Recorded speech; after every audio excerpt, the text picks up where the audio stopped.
సీతకోక చిలక ఒళ్ళెంతో అతిశయం వేణువులో గాలి సంగీతాలే అతిశయం గురువెవ్వరు లేని కోయిల పాటే అతిశయం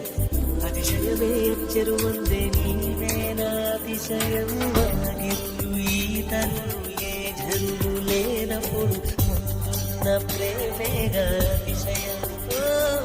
పదహారు ప్రయాణ పరువల్లో అందరికీ పుట్టేటి ప్రేమేగా అతిశయం